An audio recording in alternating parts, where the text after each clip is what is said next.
morning, one and all. Basically, what is RTI? RTI refers to Right to Information. It is an act passed in 2005. On 12th October 2005, it was a joint initiative by the government, central government and the state government. It was done to make a system transparent so that every citizen can approach and know about the doings of the government. And it was the main initiative was taken by the Department of Personnel Training, Ministry of Personnel and Public Grievances and Pensions. Who are covered under RTI? RTI basically covers all the public authorities, which means any body constituted under the constitution or law made by the parliament or state legislature, any body constituted by the notification or order issued by the central or state governments, any body owned, controlled or substantially financed by the central government or state government. There are certain exemptions to the ministries and the bodies which are exempted from the RTI. These are intelligence and security organizations established by central or state government. However, there are certain exemptions to these exempted bodies as well. If these allegedly violate the human rights, if there is an alleged violation of human rights, the disclosure and showing of the RTI is necessary. Procedure for seeking information. Applicants can be made in writing, including through electronic mediums in English or Hindi or local official language in the area.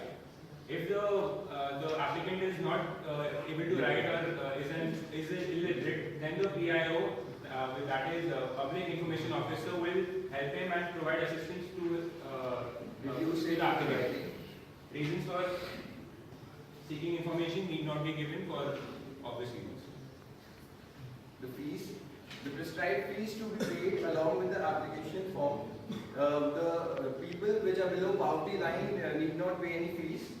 Further fees towards cost of providing information to be informed by the PIO at that time. Applicant can seek a review of the fees through an appeal to the prescribed appellate authority. Fees prescribed by the central government is very nominal. Application fees is ₹10. Cost of stationery is ₹2 per page, and the application can be written in A4 or A3 size of papers. And if you need a floppy or CD, then you have to pay ₹50. There is a limited response time which the government has said.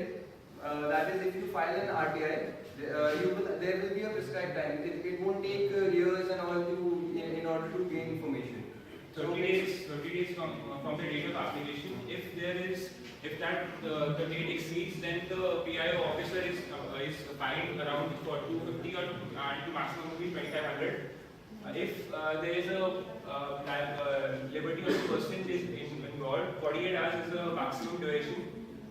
And if there is a third party involved in the information which is being asked, then 40 days is the maximum time which the administration have to give, are allowed to give to the applicant. Penalty provisions.